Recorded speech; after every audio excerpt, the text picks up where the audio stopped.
In case you're wondering what the average length of one of my videos is for when I film it, it's 20 to 35 minutes.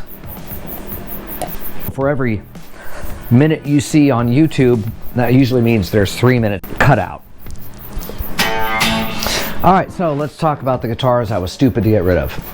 This is, you know,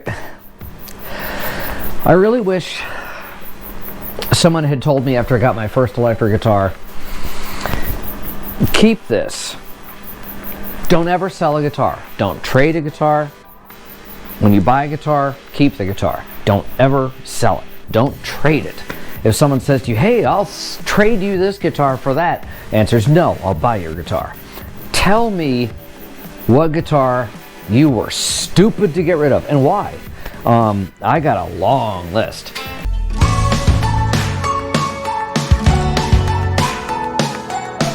Major rant.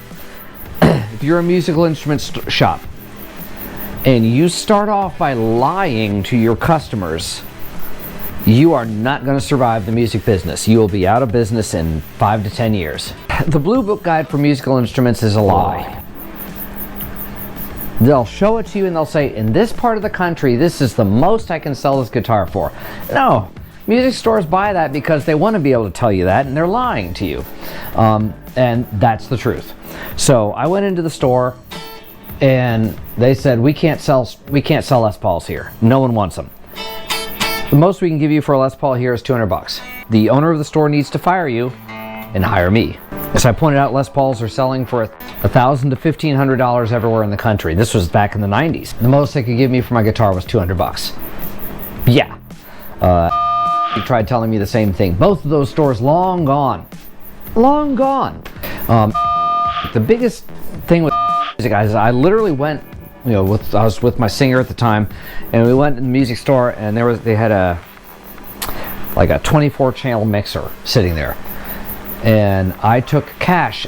We stood there and waited while those two guys were sitting at the counter talking and talking and talking and talking and talking and talking. So we're standing there, and I actually took $300 cash out of my wallet, and I'm waving. I've got $300 in cash in my wallet. I'd bought stuff from that store before they knew I had money. A musician with money, imagine that. All your problems are solved. Sell me something. I'm waving money. When my arm got tired, I put my money back in my wallet. I turned to my singer, said, let's go. We left the store. They went out of business. Do you know why you went out of business? I'll tell you why you went out of business. Number one, you were lying to your customers about what their guitars are worth. Number two, this is like a totally different video. I stood there and waved $300 in cash, and you didn't do anything. If you'd sold me that mixing board, you'd have had $300. Plus whatever else, I doubt the board was $300. I don't remember what it was. But, okay, so the subject of this was guitars that I was stupid to get rid of. The very first one I'm going to bring up was my 1976. Keep a finger on that thought of don't lie to your customers. 1976 Gibson Les Paul Natural with a Bigsby vibrato. Yeah. 1976 Les Paul Custom. 3 pickup Bigsby vibrato. So I went into the store and I was trying to get a this could be a totally different video. The stupid guitars I traded nice guitars for. A Charvel Predator, because you know, the singer I was working with was like, you know, we need to, you know, hair metal, you know, whammy dives and Eddie Van Halen, and yeah, I got tired of singers telling me whammy dives and Eddie Van Halen hair metal. I'm a shredder. You know. You want me to do sweep arpeggios? Great. I'll kick on the distortion. I'll blast some shred arpeggios. I'll get the 64th notes going in there. 32nd note scale runs.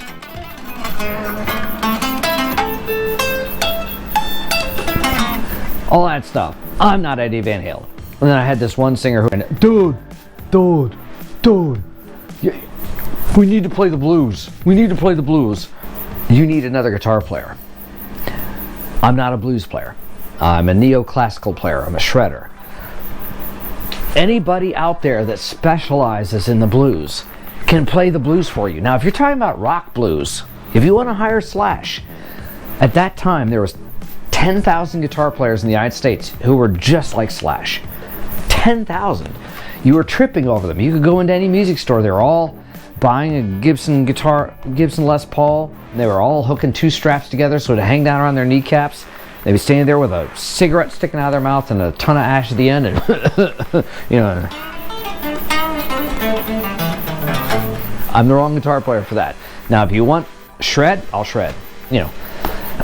Did I spend the 2000s doing a lot of pentatonic stuff? Yeah, I did. But again, you know, we specialize in our little niche. This is the area that I loved. And it all goes all the way back to Michael Schenker, and then it goes on through, you know, Yngwie to Jason Becker, you know, and it all started, you know, basically hearing Michael Schenker, and, you know, I'm not a blues player. So anyway, so I came into the music and I had a 1976 Gibson Les Paul. Oh, no, this is a 1984 Les Paul. Dude. Look at the serial number. 00. Oh, no. That's only from one book that tells you that. 00 serial number doesn't mean 1976. That's a 1984. Really? It's got a Bigsby vibrato. Gibson did not put Bigsby vibratos in the 1980s. Oh, yes, they did. Oh, yes, they did. Look at the logo. You can't go by the logo on dating. Oh, we're crying out loud. Some of the things about dating Gibson Les Pauls, I only have the one Gibson anymore, but where the S and the O connect, where the B and the S connect, you know, the B and the S is almost always going to be down at the bottom. Whether the I has a large dot, small dot, what's called a pantographed logo, whether it's very thick, whether it's spaghettied, the length of this part of the N, how far down the G is, if the G is squared or not. Does this curl in on the G? There's a million little things you can look. Does it have a broken O or does it have an open O? Now, I've had many Gibson Les Pauls. At one point I had 5 of them, including that 1976 Les Paul Custom. And certain things like having a broken O and where the S and the O are connected on the logo, and the O and the N, and, you know, the B to the S, how that looks. Can you see the difference between the S and the B, or does it just kind of swoop around and then straight out? Is there a little break at the bottom of that? Gibson did their logos, they retooled it many times, and you can actually date the guitar. I think my 1976 may have even been a Kalamazoo guitar. That guitar, probably the nicest guitar I ever owned. And I was going to trade it for a Charvel Predator. And I said, even swap. And they said, no, it'd be an even swap plus $800. No! So then I put it on consignment, and I said, I'll leave it up there for a month, and if it doesn't sell, I'm going to come back and get it. And the thing I didn't like about it was I didn't like how it took 3 pairs of hands to change the guitar strings. And basically they told me, put a piece of foam rubber in there to block the bridge up so you can change the strings. Well, that was great, but you know, now I've got my mind set on getting rid of this guitar, and you're trying to tell me how to do it. Okay, well, you know. And I used to have a book on how to date serial numbers on guitars and logos on guitars, and I actually kept all my guitar serial numbers in that one book. So if I could buy, you know, if I could find it again, you know, that way if I sold it, I could find it again at some point, because you could start looking for it. And is that the number of my guitar? Okay, that's mine. I want that one back. Let me buy that one back. Don't sell it in the first place. That's the first piece of advice I'll give you. Miss that guitar. That was the #1 3 pickup gold hardware Bigsby tailpiece. Miss that guitar. That was the #1 stupid guitar. #2 stupid guitar I never should have gotten rid of, my red, white, and blue Gibson Flying V. That was a 1978, if I remember right. I keep going back and forth on what year that guitar was. Nicest playing guitar I had. I mean, the strings were like butter. It was a fretless Wonder Flying V. And some guy had totally taken off the finish, I don't know what the finish was, and painted his own British flag on it. And very nice, very nice. He had bought 3 different pick guards for it. One was the original black 2 pickup, and then one was a single pickup, and then it had a triple pickup version. And that Flying V, amazing, amazing. The initials MC on the 12th fret. I missed that guitar, and I sold that guitar through my job. And originally I was going to, give the money to charity, but what ended up happening was I got hit with a massive tax bill that year, and that was the only way I could afford it. It coincided that the money I needed for my tax bill was exactly what I got off that guitar. The person who bought that guitar sold it or traded it, and I don't know to who, and whoever bought that guitar from them is the smartest person on earth, because that guitar has not seen the light of day since then. Wherever that person is, they have that guitar sitting on their wall or tucked under glass, or I don't know, but I haven't seen that guitar since then. Number 3, the 1962 reissue Strat I had. This is back in the 80s when Fender first came out with I remember they had just come out with the Squire series Strats that were supposed to be the inexpensive ones, and I bought it from the music store, and the lead pickup had blown out, so he replaced it with a DiMarzio SDS pickup, and that guitar just sounded and played monstrous. It was right up there. Absolutely great guitar. It wasn't the best Strat I owned, but it's still the standard that I hold all my other Strats to. So like this one,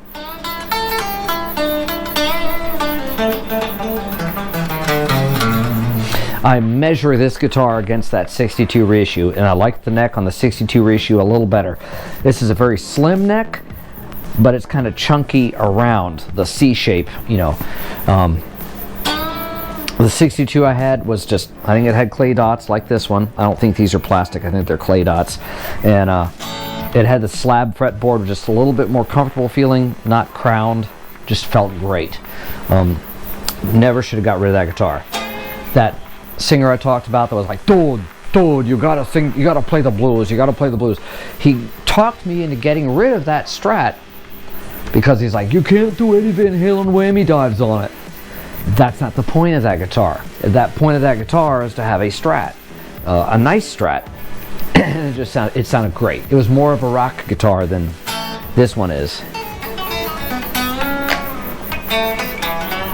because it wasn't. Here, how this is still kind of thin, Stratty sounding. The other one was amazing. So I ended up trading that in towards a Kramer. And I don't remember which model Kramer it had. It was had a pick guard, and apparently it had that tone Robert Plant song, "I'm in the Mood for a Melody." And you get that sound to it, a little bit more tingy than this. And so I got that guitar, and again I ended up getting rid of that guitar, and that was another one I shouldn't have got rid of, was that Kramer. I think it's Kramer Pacer, I don't know what it was,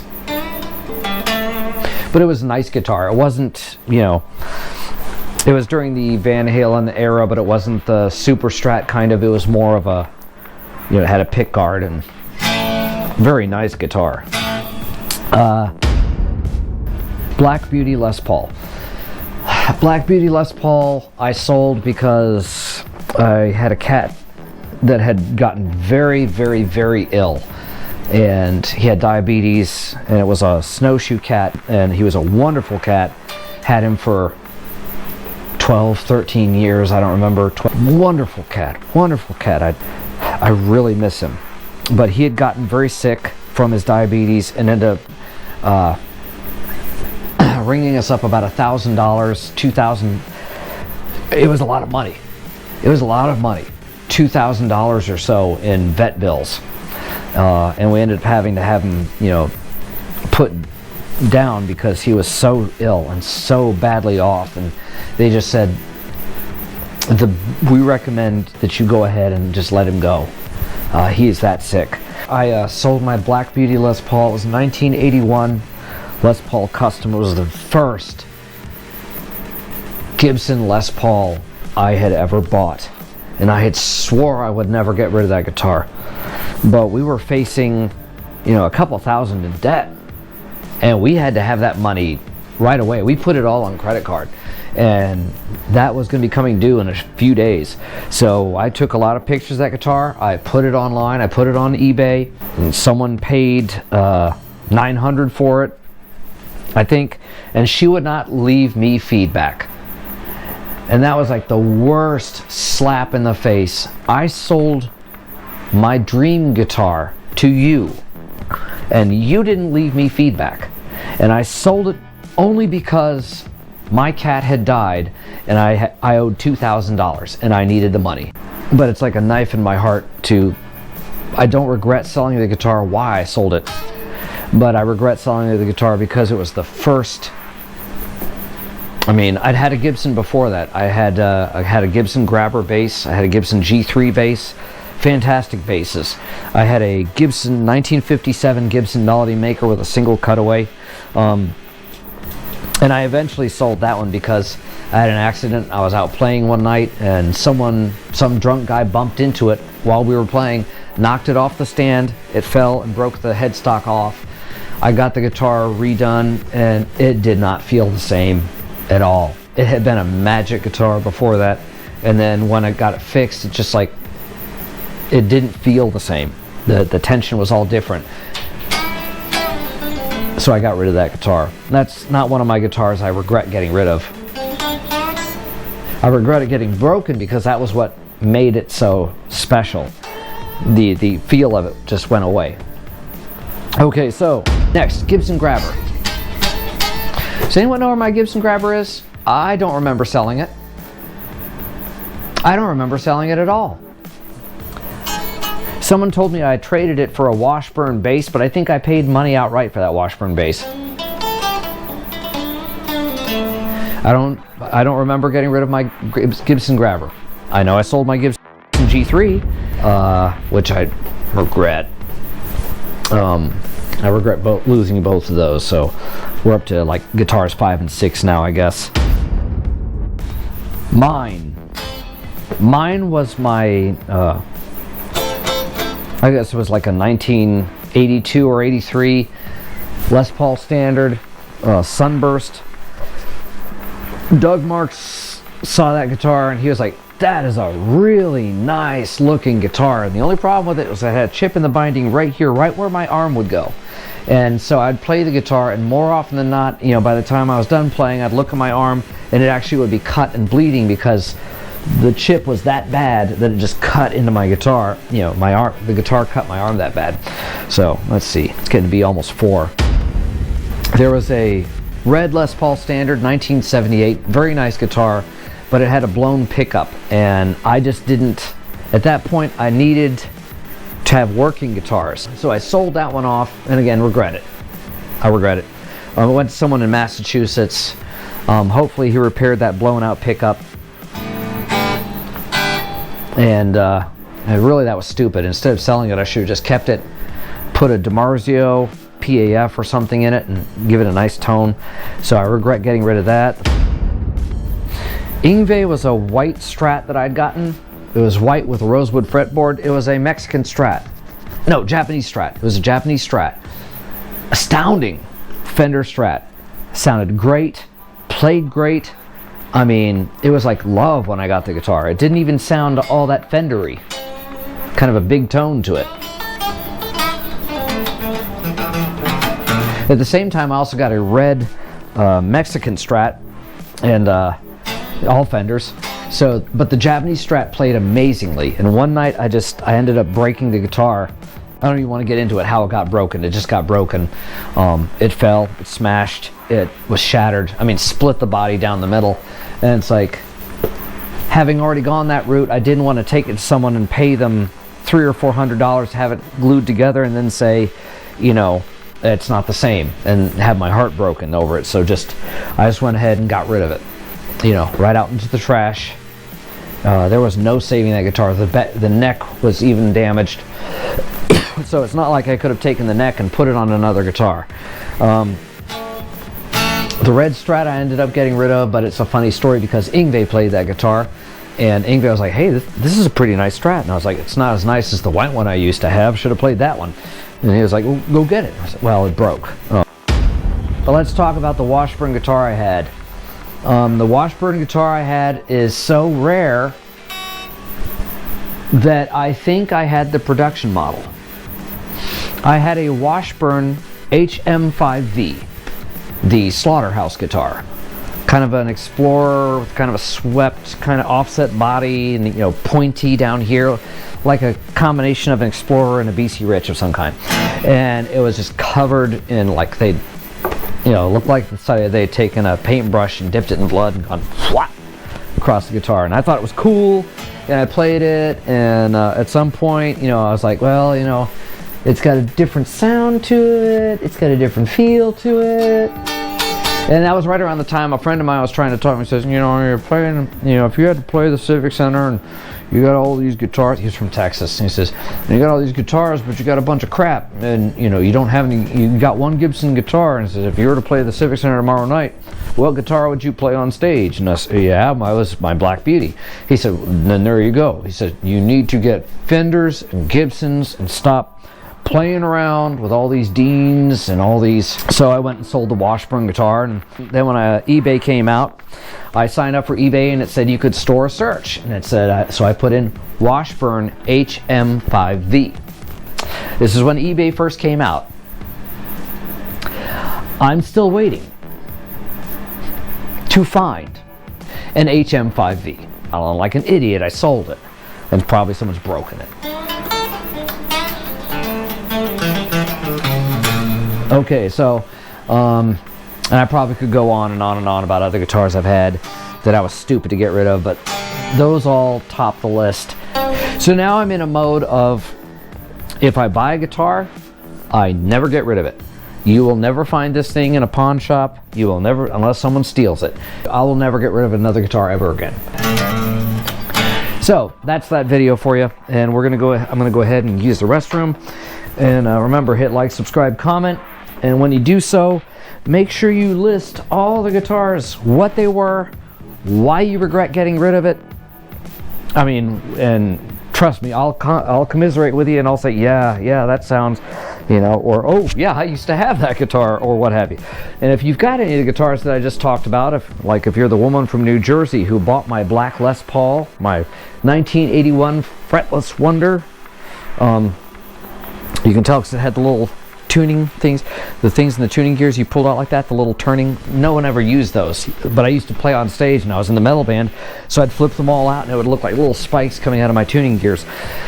But anyway, if you have guitars that you've gotten rid of and you regret it, go ahead and leave it in the comments. We'll see you. Bye.